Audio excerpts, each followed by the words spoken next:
আসসালামু আলাইকুম দর্শক, আমন্ত্রণ জানাচ্ছি beyond border sports present dugout dialogue powered by rabbit hole BD. আজকে আসলে খুশি মনে প্রতীক ভাইকে ইন্ট্রোডিউস করতে চাই, কারণ নোয়াখালীর প্রথম জয়। গত ম্যাচে আমরা যদি মানে অ্যানালাইসিসের পরে আপনি বলছিলেন যে নোয়াখালী এই ম্যাচটা জিততে পারে। আমার এখনো পর্যন্ত এখানে লেখা আছে যে নোয়াখালীকে আপনি প্রেডিকশনে জয়ের কথা বলছিলেন। কি মনে হয়ে আপনার কাছে জয়ের কথা মনে হলো? দেখুন, রংপুর রাইডার্সের যে সেটআপটা দেখতে পাচ্ছি, ফরেনার্সদের কম্বিনেশনটা নিয়ে তারা খুব একটা ওকে আমার ফিল হচ্ছে না। মোরওভার ফাহিম আশরাফ ব্যাক করেছেন, তো এই জায়গায় একটা ভয়েড ক্রিয়েট হয়েছে এবং আমার কেন জানি মনে হচ্ছিল যে আজকে কিছু কি প্লেয়ার্স তারা ড্রপ করতে পারে, ওয়ার্কলোড ম্যানেজমেন্টের কথা ভেবে হোক বা যে কারণে কাইল ম্যাটসকে ড্রপ করা হয়েছে, আলিসাল ইসলামকে ড্রপ করা হয়েছে এবং মৃত্যুঞ্জয় চৌধুরীকে ইনক্লুড করানো হয়েছে। এবং আপনি দেখেন, despite the hattrick in the last over, উনি কিন্তু আসলে অনেক এক্সপেন্সিভ ছিল। তো এই ইস্যুগুলো আমার একটু মনে হচ্ছিল যে রংপুর রাইডার্স আজকে মানে তাদের ক্ষেত্রে একটু পরীক্ষা করে দেখতে পারে। পক্ষান্তরে নোয়াখালী এক্সপ্রেস, তাদের আসলে আমি বলছিলাম যে লাস্ট ম্যাচটাতে আমার মনে হচ্ছিল যে তারা একটু শেপে আসছে। আমি বলেছিলাম যে ষষ্ঠ ম্যাচ দেখে মনে হচ্ছিল যে তারা দলটা কেবল গোছানো শুরু করেছে। তো সেই প্রেক্ষিতে আমার মনে হচ্ছিল কালকে যেটা সূচনা হয়েছে, আজকে তার একটা আমরা কি বলি পরিপূর্ণতা দেখতে পারি এবং লাকিলি তাদের ক্ষেত্রে আজকে সেটা ঘটেছে। আমি স্কোর কার্ড নিয়ে অ্যানালাইসিসের আগে আপনার কাছে আরেকটু জানতে চাই, আপনি দুটো ম্যাচ নিয়ে দুটো টিমকে প্রেডিক্ট করেছিলেন, চট্টগ্রাম এবং নোয়াখালী। ভিতরের খবর কিভাবে আসে আপনার কাছে? না না, একদমই ভেতরের খবর না। যেহেতু আমরা একটু ট্যাকটিক্যাল অ্যাসপেক্ট নিয়ে কথাবার্তা বলি, আলোচনা করি। আমি গতকালকেও বলছিলাম যে রাজশাহীর এই ম্যাচটাতে ফেভারিট না থাকার মূল কারণ হচ্ছে তাদের ফরেনারদের কম্বিনেশনটা। সাহেবজাদা ফারহান এবং মোহাম্মদ নওয়াজ, এই দুজনের অ্যাবসেন্স রাজশাহীকে খুব ভোগাচ্ছে এবং ভোগাবে। এবং জিমিনি শর্মা হয়তো আসছেন না, কজ নিউজিল্যান্ডের সাথে ইন্ডিয়া টি-20 সিরিজটা স্টার্ট হতে যাচ্ছে। তো এই জায়গাগুলো পূরণ করা তাদের জন্য খুব কঠিন হয়ে যাচ্ছে। এবং আমি আরেকটা বিষয় বলছিলাম যে রাজশাহী ওয়ারিয়র্সের মিডল অর্ডারটা ফর্মে নেই। লোয়ার মিডল অর্ডারে ফায়ারের একটা অভাব আমি অনুভব করছি আর কি, যে ফায়ার পাওয়ারটা দরকার হয়।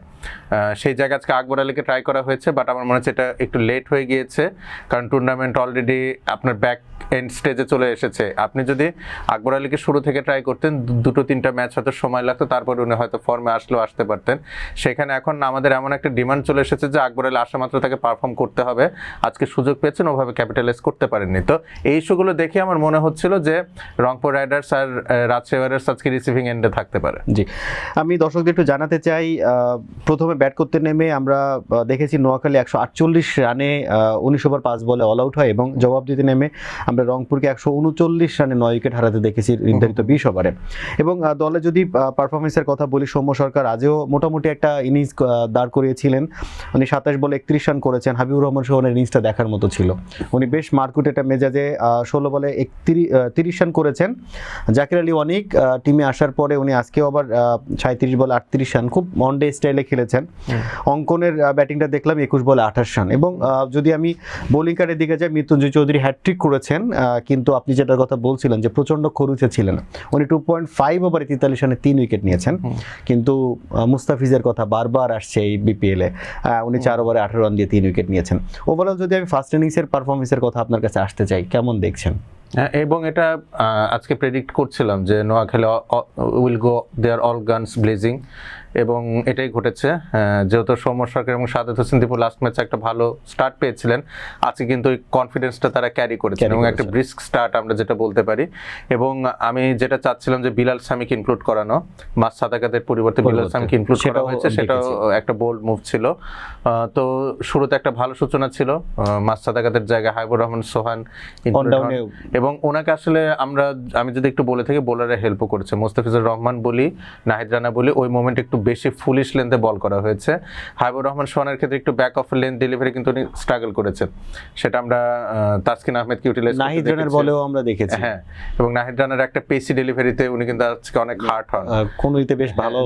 তো এই আঘাতটা যদি না পেতেন, I am pretty much sure যে নোয়াখালী এক্সপ্রেসের টোটালটা 20 থেকে 25 রান বেশি হতো, cause Habibur Rahman Sohan is an X factor player, এবং যেদিন উনি সূচনা পাবেন সেদিন আসলে উনি ক্যারি করবেন। আজকে কিন্তু ওরকম একটা দিন ছিল, নোয়াখালী এক্সপ্রেসের দুর্ভাগ্য সেই মোমেন্টের জন্য বলতে পারি। উনি আসলে যেই মোমেন্টে হার্ট হলেন, তখনই মনে হচ্ছিল যে একটা মানে গ্যাপ পড়ে যাচ্ছে, সারেন্ডার করবেন উনি যে কোনো মুহূর্তে। এবং পরবর্তী ওভারে সুফিয়ান মুকিমের ডেলিভারিটা উনি আসলে ব্যথার যন্ত্রণা থেকে মুক্তি পাওয়ার জন্য আসলে এরকম একটা শট খেলে আসলে নিজের উইকেটটা দিয়ে আসেন।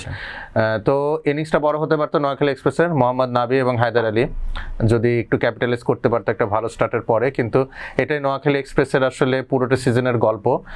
আপনার ম্যাচে কোনো একটা পোর্শন ভালো করলে আরেকটা পোর্শন খারাপ হচ্ছে, বাট লাকিলি আজকে জাকের আলী অনেক and Mahidul Islam Ankon they put their hands up, এবং এই যে একটা মিনি কলাপস ছিল মিড ওভার্সে সেটা অনেকটুকুই তারা রিকভার করেছেন এবং একটা ফাইটিং টোটাল আসলে পোস্ট করতে সক্ষম হন। এবং আমি আপনাকে সবসময় বলি বিপিএল এর মতো টুর্নামেন্টে, যেটা রাইট নাও একটু বিলো পার স্ট্যান্ডার্ডে চলছে, I am sorry to say, এই ধরনের টুর্নামেন্টে 140 ঊর্ধ্ব যে কোনো রান আপনি যখন ডিফেন্ড করবেন আপনি সবসময় ম্যাচে থাকবেন, কজ একটা দুটো ভুল করলে আপনি ম্যাচে চলে আসবেন। আপনি দেখবেন লাস্ট 10 ওভারে রংপুর রাইডার্সের লেস দেন 8 ওভার লাগতো 8 উইকেট হাতে, এই ম্যাচ কে হারে, কিন্তু সেখান থেকে আসলে রংপুর রাইডার্স হেরেছে, কজ এই যে ছোটোখাটো কিছু কলাপস বলি বা আমাদের দেশীয় ব্যাটার যারা রয়েছেন রংপুর রাইডার্সে, আমরা ওটাতে পরে আসবো। আচ্ছা, আমি আপনার কাছে আরেকটু জানতে চাই যে ফার্স্ট ইনিংসে যে রংপুরের যে বোলিং লাইন আপ আমরা দেখলাম, মৃত্যুঞ্জয় চৌধুরী এবং আদার্স যারা বোলিং করেছেন, মুস্তাফিজের পারফরমেন্স, ওভারঅল আপনি বোলিং পারফরমেন্সটাকে কেমন করে দেখছেন?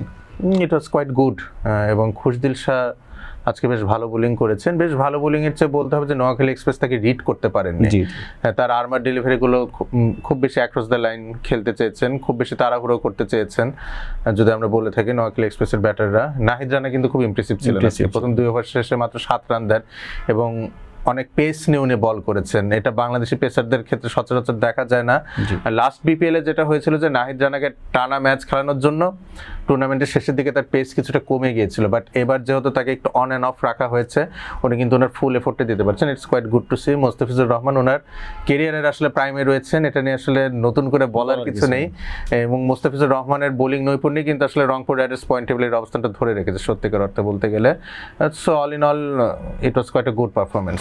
আমি এবার আসতে চাই জবাব দিতে নেমে 149 রানের টার্গেটে আপনি যেটা কথা বলছিলেন যে 8 ওভার মানে 8 রানের বিলো হচ্ছে পার ওভার রান রেট ছিল, সেখান থেকে 8 উইকেট হাতে নিয়ে ম্যাচটা হারা। এবং এর মধ্যে যদি আমি বলি যে তাহিদ হৃদয় যেটুকু রান করেছেন, আমি অল্প কিছু রানের কথা যদি আমি বলি, সেখানেও তার ক্যাচ ড্রপ আমরা দেখেছি, এমনকি ইফতেখার আহমেদেরও আমরা দেখেছি স্ট্রাগল করতে। ঘুরে ফিরে যদি বলি সব কিছু ছাপিয়ে টিমের ক্যাপ্টেন নুরুল হাসান সোহানের পারফরমেন্স, তাহিদ হৃদয় উনি এবং নুরুল হাসান সোহান বাংলাদেশে যে আপকামিং যে টি20 ওয়ার্ল্ড কাপ তারা কিন্তু স্কোয়াডে আছেন।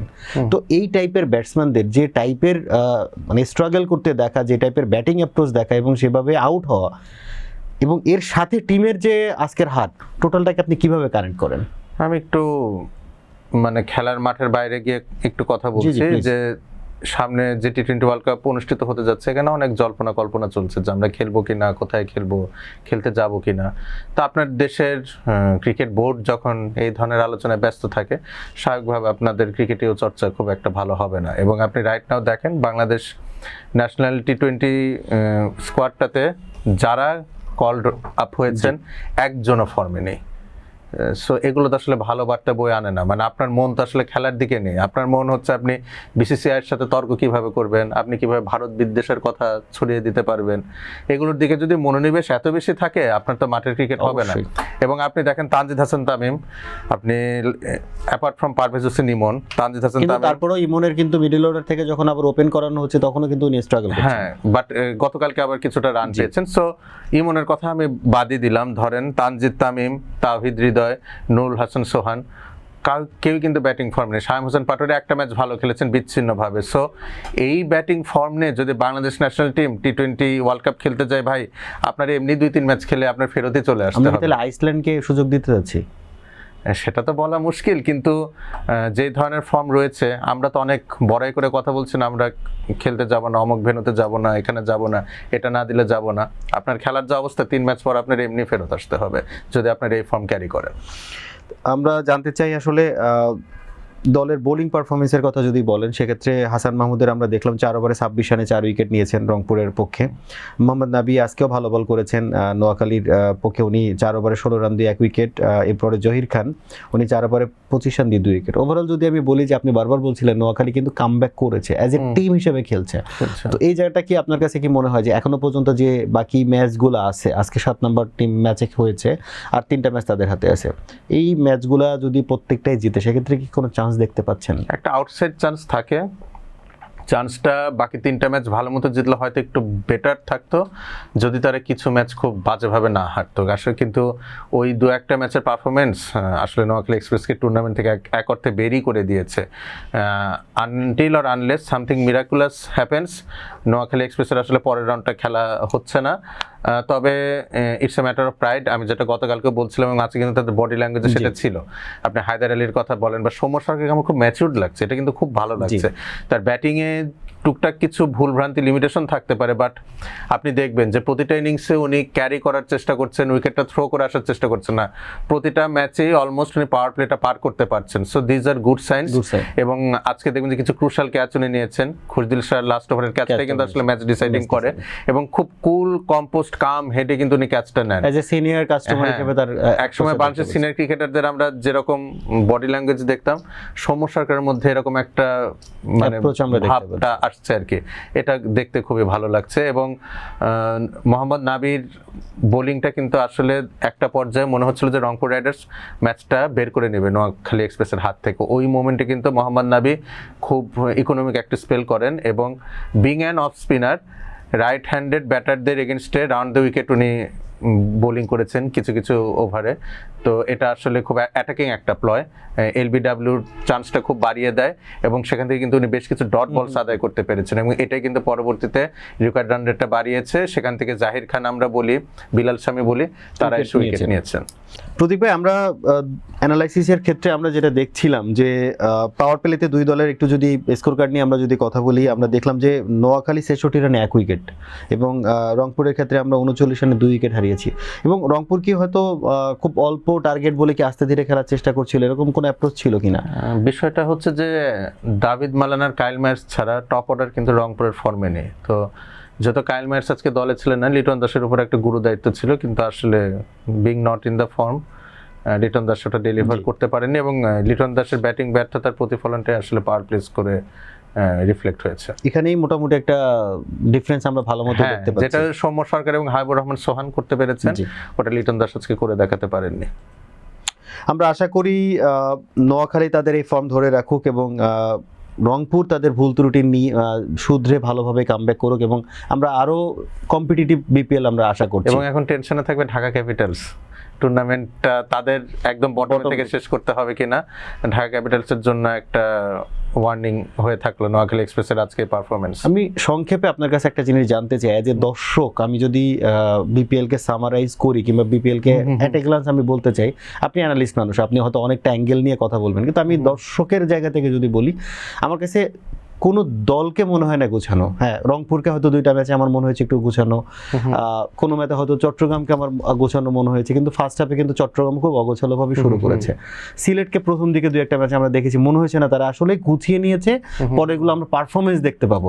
কিন্তু ইন এ সেন্স আমি যদি বলি, রাজশাহীরও কিছু জায়গাতে আমরা দেখেছি, কিন্তু এখন তাদের ফরেন রেকর্ড চলে যাওয়ার পরে তারাও বেশ অগোছালো। এই বিপিএলটা কি আসলে কি জোড়াতালি মানে এই টাইপের দিয়ে কি আসলে শেষ হবে? শেষ কিছু বছর ধরে বিপিএল আসলে এরকমই আয়োজিত হচ্ছে। আমরা ধরেন রংপুর রাইডার্সকে নিয়ে এত কথা বলি, আপনি একটা সময় রংপুর রাইডার্সের টিম দেখেন, মাশরাফি বিন মুর্তজা যখন ক্যাপ্টেন ছিলেন, Brendon McCullum, Chris Gayle, Johnson Charles, Rilee Rossouw, AB de Villiers, এরকম ক্রিকেটাররা বৎসরান্তে খেলে যেতেন আর কি। এখন আপনি প্লেয়ারদের কোয়ালিটি দেখেন, সেই সময় থেকে কিন্তু রংপুর রাইডার্সের প্লেয়ার কোয়ালিটি অনেক ডিক্লাইন করেছে।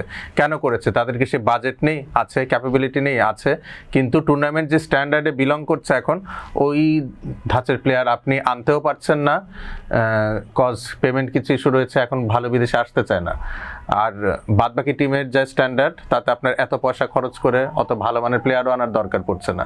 সো আপনি শুধু রংপুর রাইডার্সের বিগত সময়ের সাথে টিম তুলনা করেন, আপনি পার্থক্যটা খুব ভালো বুঝতে পারবেন। আর কালের পরিক্রমায় তো আপনি ঢাকা ডায়নামাইটসের কথা বলেন, কুমিল্লা ভিক্টোরিয়ান্সের কথা বলেন, even last time champion Fortune বরিশালকেও এইবার রাখা হয়নি। তাহলে ডিফেন্ডিং চ্যাম্পিয়ন যখন আপনার টুর্নামেন্ট খেলবে না, এই টুর্নামেন্টে কিভাবে অ্যারেঞ্জ করা হচ্ছে সেটা তো এখান থেকে বোঝা যাচ্ছে। সো আপনি যেটা বলেছেন বিষয়ে অনেকটা এমনই, টিমটা আপনি গোছাবেন কি, টিমে তো আপনার কোয়ালিটি ফরেনার্সের সংখ্যাই খুবই কম, যেখানে আপনার কোয়ালিটি ফরেন প্লেয়ার থাকবে না, সেখানে আপনার টিম সবসময় অগোছানোই মনে হবে। দর্শকদেরকে আরেকটা জিনিস জানাতে চাই, আমরা ক্রিকেট নিয়ে যারা কথা বলি তাদের অনেকের কাছে একটা মানে কোশ্চেন, যে 5 বছরের জন্য আমরা বিপিএল ফ্র্যাঞ্চাইজি দিয়েছি, কিংবা বিসিবি এই ফ্র্যাঞ্চাইজি দিয়েছে 5 বছরের জন্য। তো 5 বছরের জন্য যাদেরকে ফ্র্যাঞ্চাইজি দেওয়া হয়েছে তারা কি আসলে ক্যাপাবিলিটিস বিল্ড আপ করে কি দল নেওয়ার জন্য আগ্রহ প্রকাশ করেছেন? আমরা শুনেছি যে 10 থেকে 15টা ইন্টারেস্টেড কোম্পানিকে আমরা এখানে সাবমিট করতে দেখেছি তাদের প্রপোজাল। তো সেখান থেকে বাছাই করা 5টা ফ্র্যাঞ্চাইজি যদি সিলেক্টেড হয়, তাহলে খেলা শুরু হওয়ার 7 দিন আগে কেন একটা ফ্র্যাঞ্চাইজি কুইট করেন? তাহলে কি আসলে প্রপারলি জাজ করা হয়নি? এবং আমরা যারা ক্রিকেট ভালোবাসি, যারা ক্রিকেট নিয়ে কথা বলি, কিংবা ক্রিকেট দেখার জন্য মাঠে যাই পয়সা খরচ করে, তাদের এই আবেগটা অবশ্যই বিসিবির দেখা উচিত যে এই টাইপের জোড়াতালি টাইপের বিপিএল যেন নেক্সট টাইম না হয়। এই অনুরোধ বিপিএল কমিটির কাছে থাকবে অ্যাজ এ দর্শক হিসেবে, অ্যাজ এ ক্রিকেটের নিয়ে আলোচনা করার মানুষ হিসেবে। দর্শক, আপনাদেরও যদি আমাদের মতো এরকম কোনো ক্ষোভ থাকে, জানার আগ্রহ থাকে, বলার কিছু থাকে, আমাদেরকে জানাতে পারেন। ভালো থাকেন, সুস্থ থাকেন, ক্রিকেটের সাথে থাকেন। আসসালামু আলাইকুম।